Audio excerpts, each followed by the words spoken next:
Hey guys, Hellhound here, and I am friggin' pumped right now because I saw Captain America Civil War, and to say that it exceeded my expectations and delivered the goods on all fronts would be an understatement. This movie rocked my world. And I know you're probably used to seeing me praise, movies and say nothing but good things about them and give an overly positive review, but this one I really, really mean it. Sincerely coming from the heart. And this isn't really going to be a review, just my first impression. The same thing I did with Deadpool and Batman vs. Superman, Dawn of Justice. 2016 is so far the biggest year for superhero movies. Batman and Superman first appearing together in a live-action movie alone made it the biggest year, but we also have 7 or 8 other superhero movies coming out this year, and it was off to a very good start. Deadpool was awesome. Batman vs. Superman was very good, despite several flaws and things that were done differently. I'll get to that in a minute. And this movie was just amazing. Wow.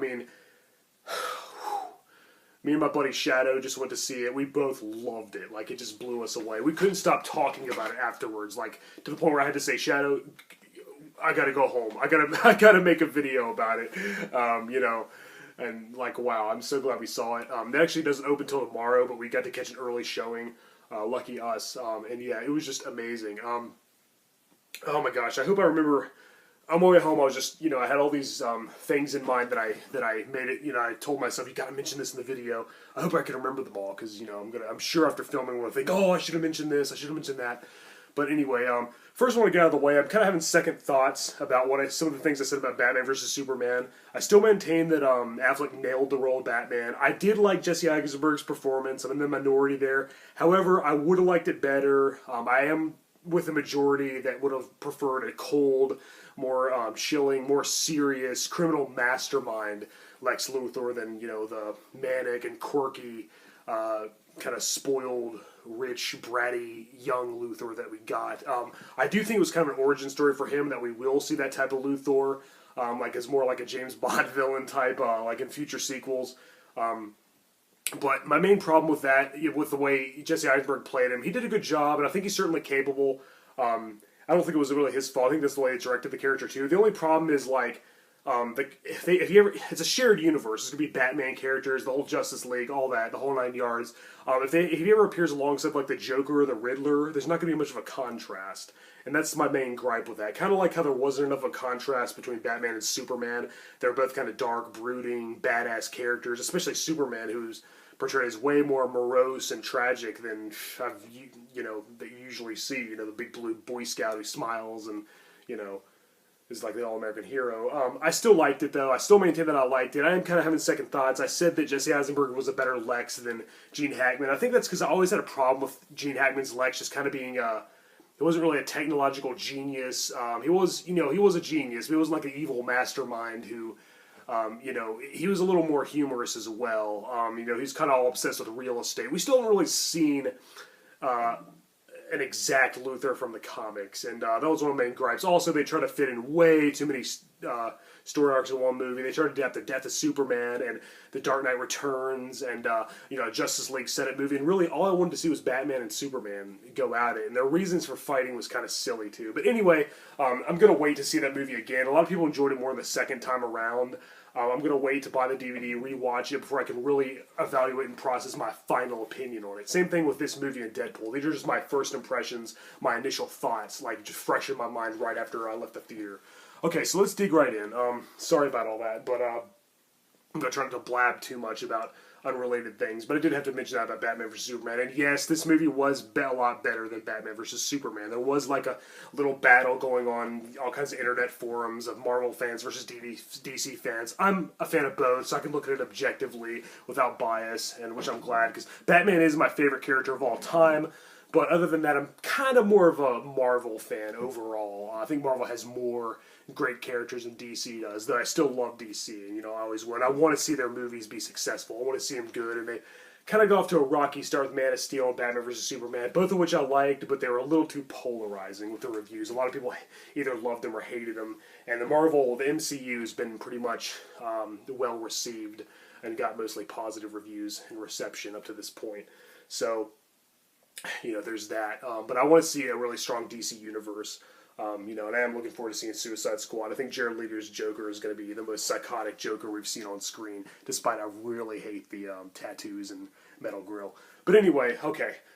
Captain America Civil War, sorry. I'll put a link, in the description to skip to the 5-minute mark to get right to Captain America Civil War, but I did have to mention that about Batman versus Superman and the DC extended universe, they're calling it. Okay, so basically, well, this is like the biggest fight, the second biggest battle of the year. It's like a huge movie, just like Batman vs. Superman, two iconic heroes come together. I was more excited for that one, only because we hadn't seen those characters in one movie yet. We've seen these Marvel characters plenty of times, but they did a damn good job. This movie was right up there with the Avengers, the first Iron Man, Incredible Hulk, and I think it even improved, I think it was even better than Captain America the Winter Soldier, which is previously probably my favorite movie of the MCU thus far, along with the Avengers. It was just amazing.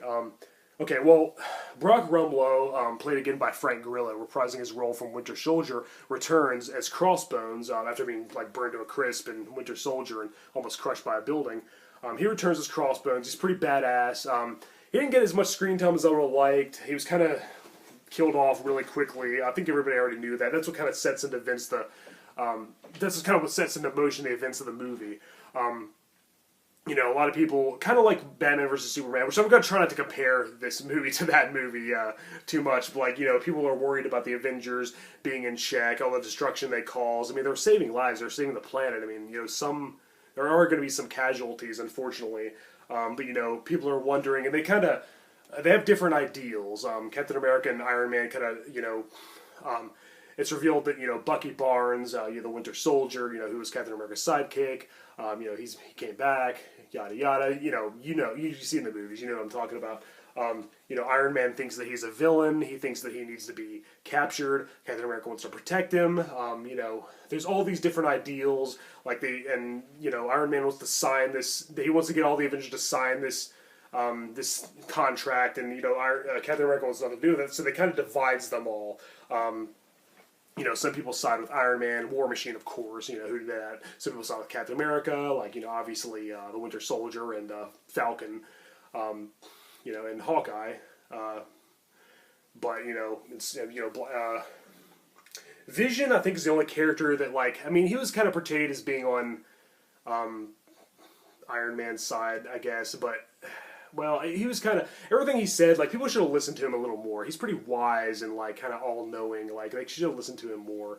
But yeah, they were all there. All of my favorite MCU characters so far, except for Hulk and Thor, but, they weren't really missed. It was mostly all about Iron Man and Captain America, and then it's all about, all the side characters who were just kind of fighting. They kind of chose a side they were battling. Where am I going with this? It was done so well. It didn't... There were a lot of deviations from the original Civil War story arc, and I'm not going to get into that. I'm not going to compare the two. I'm not going to compare the adaptation of the source material too much. There's a few things I would have rather they'd been more faithful on, but overall it was done brilliantly. And Black Panther was friggin' awesome. He was badass. When it first introduced T'Challa, and it introduced his dad, too, and I was like, well, we might as well have a timer on the screen counting down to when his father's gonna die. Superheroes just can't have parents alive. It's like a rule. They even go into the backstory of Tony Stark's parents. Howard Stark, who we saw in the first Captain America movie, Captain America, the First Avenger. We see a little bit of that.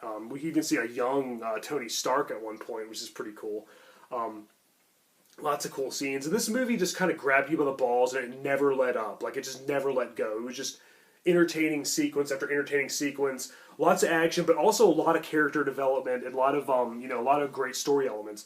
One of my biggest problems with the MCU so far is that Iron Man, Tony Stark, hardly ever took things seriously, and he was always just kind of a self-centered, sarcastic jackass who just kind of made jokes and shit on the scenery.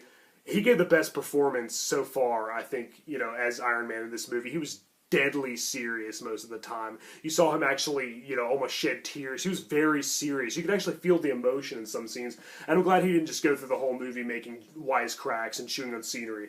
This is probably the most serious movie in the MCU so far, even more so than Winter Soldier.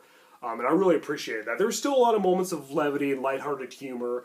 A lot more so than Batman vs. Superman, which is probably a little too joyless and dark. But anyway, I'm not going to compare those two the whole time. Those were the two main movies I was looking forward to this year. So it's kind of hard not to compare, but I won't do that too much. But yeah, wow. Oh, and a lot of people are wondering about Spider-Man. Okay, don't worry. If you haven't seen the movie yet, it was done very well. We're introduced to Peter Parker, and is it just me, or is Aunt May getting younger and hotter with every movie? I mean, went from Rosemary Harris, who just looked like the old woman like in the comics, to Sally Field, who was a much younger Aunt May than we'd seen, now to Marissa Tomei. It's just like, wow, that's Aunt May? Holy crap, wow, forget Gwen Stacy and Mary Jane. If Marissa Tomei is Aunt May, then, that's going to be our eye candy, I guess. But, you can still see she was a loving and concerned aunt who's overprotective of Peter. She raised him, she's basically his parent, despite not being actually blood related to him, which I always thought was kind of interesting. Ben Parker, his uncle, was the one who was the blood uncle. He was the brother of his father. Richard Parker. But anyway, I'm always getting sidetracked. But yeah, we saw Peter Parker. I suspected that Tony Stark... Oh, by the way, this review is going to contain minor spoilers. Nothing too major, but I am going to have to talk a little bit about the movie, so, I can't really hold back, and I apologize. So if you don't want anything spoiled, I wouldn't watch this video until after you've already seen the movie. But anyway, as I was saying, I had a feeling Tony Stark was going to develop Spider-Man's costume and use some of the Stark tech, like for the eyes. I think that was pretty apparent from the trailer. They didn't show Spidey's origin. They didn't mention he got bit by the radioactive spider. They didn't mention Uncle Ben. That's probably going to be in the next movie, Spider-Man Homecoming, which I think is a weird title. It's actually the same title of this, Amazing Spider-Man 252, which was, where he appeared in the black suit, which was introduced in Marvel Secret Wars issue 8. This comic is actually called Homecoming, and I'm guessing the next movie in 2017, the first Marvel solo Spidey film, which I'm really excited for, is going to be called Homecoming because it's after the Civil War. Or maybe it's just because they're trying to really nail and really cement the fact that he's in high school. I don't know. But I'm not crazy about the title. It should be called Spectacular Spider-Man. But whatever, I'm excited for it nonetheless. I just hope that they have the Vulture as the villain. But yeah, Spider-Man has done well. He got an adequate amount of screen time. He was done very well. Tom Holland is a good choice. I'm still fond of Tobey Maguire, and I even liked Andrew Garfield. Both of them play a very different Spidey. Tobey is more dorky and socially awkward, more of an outcast. He played that part of the character.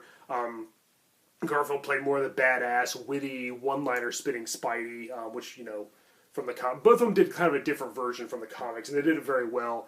I don't know how I really feel about Tom Holland yet. He did a good job.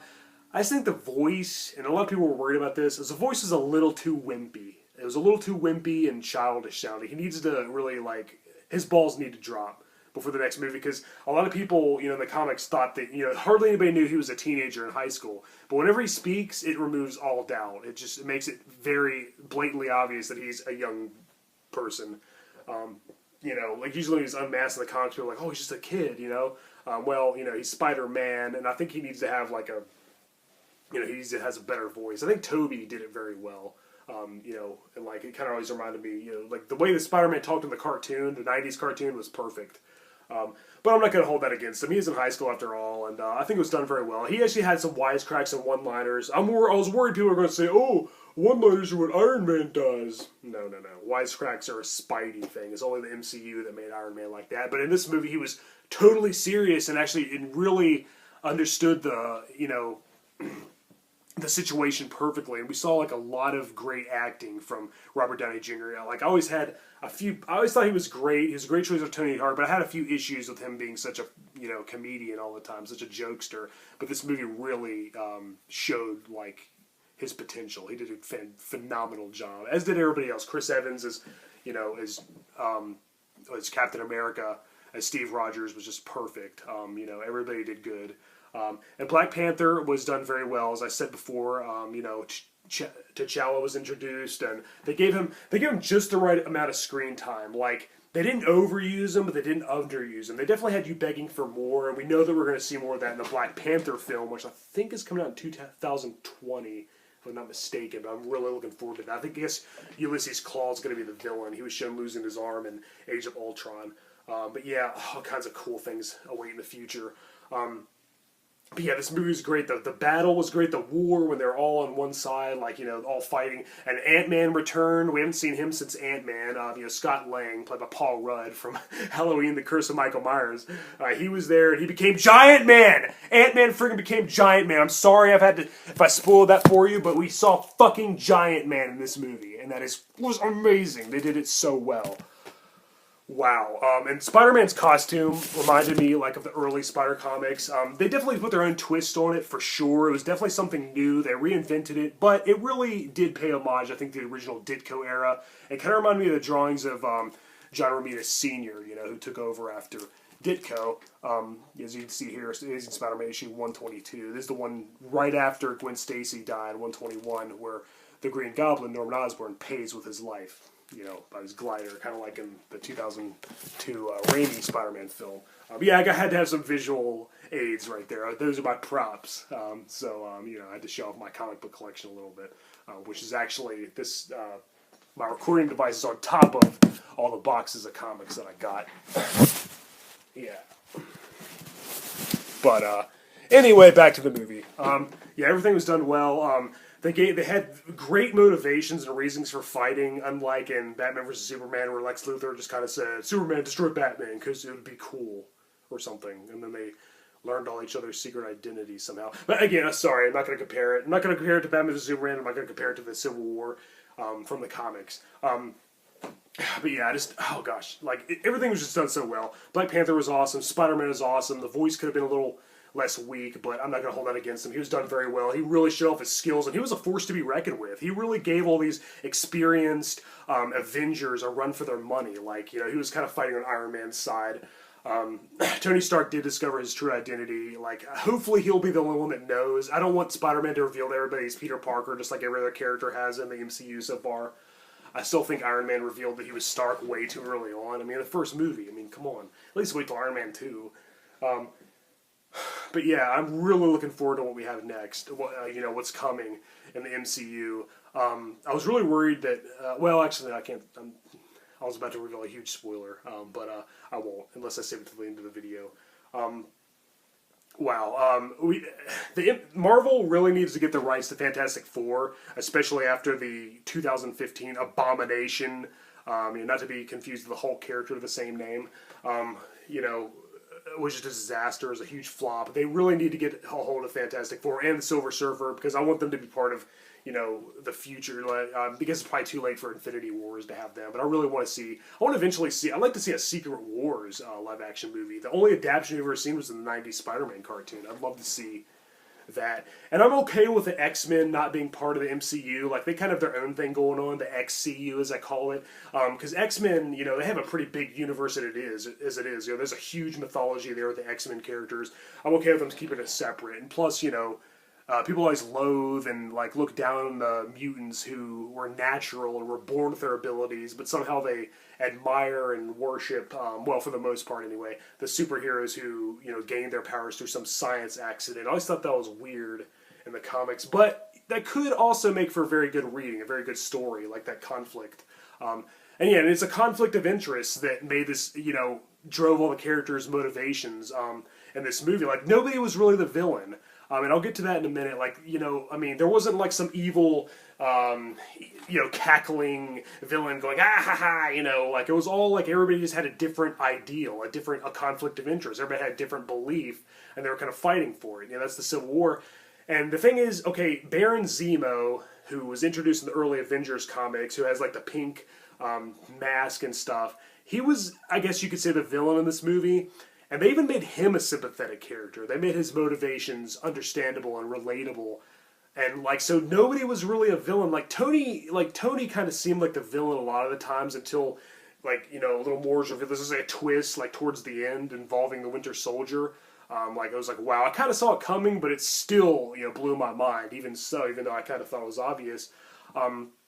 And he was kind of like the villain, which was weird, but then you understood his motivations, so you could see both sides. I mean, I was Team Cap all the way. Going into this, I was always on Captain America's side, for sure. He was kind of more the rebellion, and Tony was kind of, you know, hypocritical, because he never wanted military aid, and, you know, for S.H.I.E.L.D. to be, a huge part of the Avengers at first, and like now, he's kind of the dictator type, and Captain America's kind of like the rebellion, his team. And Hawkeye came out of retirement. Black Widow's there. They're all there.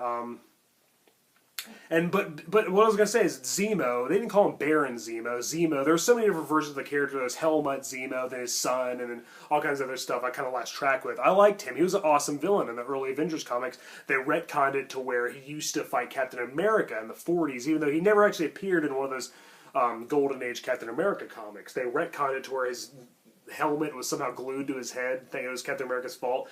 That might have been kind of silly, but I would have liked him to wear his mask in this movie. He never wears his mask. He doesn't seem anything like the character from the comic, and that was kind of my main gripe of the film. His story did fit into the movie perfectly. Like, it wasn't like it caused any problems, in the movie, in the storyline. But I would appreciate a little more faithful, being more faithful there. And like some people said, well, it wouldn't translate well to screen. Well, no, it's not like Hawkeye's purple costume and purple mask. It's just like they didn't have to make it pink. Just he needs to have like some kind of helmet. Maybe he will next time we see him. Then maybe he'll have the title Baron. I don't know, but he was a pretty cool villain, and he probably won't be Baron, but that's okay. But it really didn't feel like Zemo to me. I guess as I said, he was the villain. But whatever. The MCU has kind of had a problem with villains. Darren Cross. Aside from Loki, who was very, it was just very awesome. His character developed like throughout the span of a few films. I like Darren Cross a lot from Ant-Man. He was a villain, but he didn't become the Yellow Jacket in the comics. And it was Hank Pym who was the first Ant-Man, and they kind of skipped ahead a lot. But I thought he was like Darren Cross, he was kind of a better Lex Luthor than Jesse Eisenberg was, or maybe that's just me. I don't know.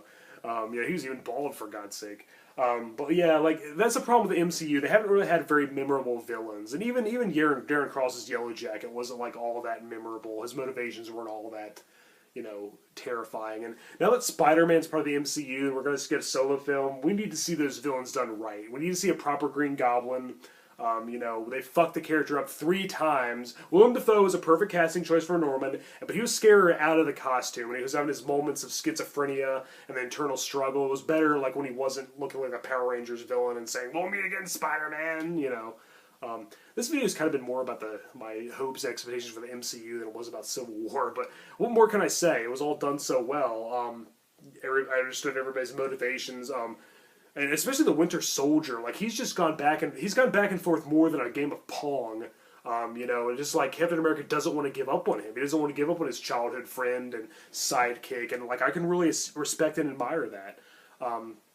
His girlfriend Margaret from the first movie, he dated in the '40s, actually dies in this movie, and he meets her niece, and I think they're probably going to have she's going to be a love interest. They did make out a little bit, and she's probably going to be a romantic,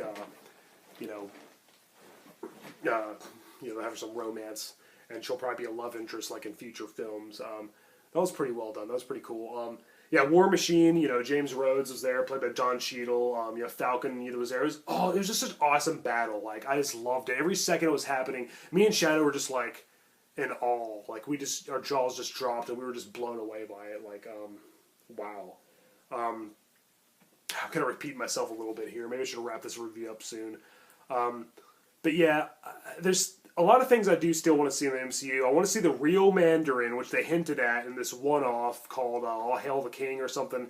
One of the real Mandarin's men came and saw Trevor Slattery in prison and said he didn't appreciate him and his boss using the Mandarin's likeness and name and stuff, and the 10 Rings name. I want to see the real Mandarin.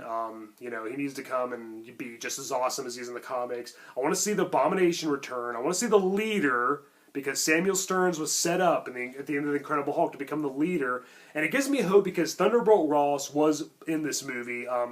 William Hurt reprised his role from Incredible Hulk from 2008, and that was excellent. That makes me think, that kind of shows me, we haven't forgotten about, Incredible Hulk being a part of the MCU, because, they even recasted Edward Norton, Mark Ruffalo, who did a great job, but it felt like there's no continuity with that movie. And I'm glad that they established that that movie is still part of it and they haven't forgotten of it.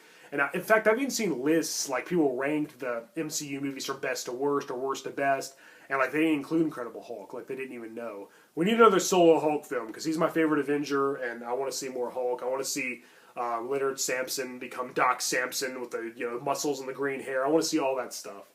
But yeah, and by the way, this is actually I guess I have to mention, this is the first issue that has the leader in it. Well, technically Tales to Astonish 62 had the leader at the very end, and he had his costume, but this one actually shows his face and reveals his origin, how, who's just a simple janitor named Samuel Stearns, who was, through an accident involving gamma radiation, much like the Hulk, he became the superpowered, highly intelligent, large cranium, big-brained leader, criminal mastermind, evil genius. And yeah, we definitely need to see him in a future movie as well. And if they can't do a solo Hulk film, do like somewhere he teams with Iron Man. But anyway, okay, well, what else can I say about Civil War? Yeah, Spider-Man was done well. And they actually, well, okay, there's going to be spoilers. Here's where the spoilers are. So turn the video off if you don't want the major things spoiled. These are the major spoilers. Okay, I warned you. Spider-Man actually has the spider light, the spider signal. I was reading Spider-Man comics the other day, I was like, I wonder when they're going to put that in a movie. And they did. It was the mid-credit scene. Or no, it was the post-credit scene. The mid-credit scene was Bucky Barnes going back, under. This part of the review is for people who've already seen the movie, okay? So if you haven't seen the movie and you're still watching, well, I mean, I'm going to spoil it a lot for you. But if you don't mind, keep watching. And thankfully, nobody really died, well, aside from, T'Challa, Black Panther's father, and, of course, Crossbones. But, I was worried, like, Captain America, or maybe Bucky, or maybe even Iron Man. I was worried somebody was going to die.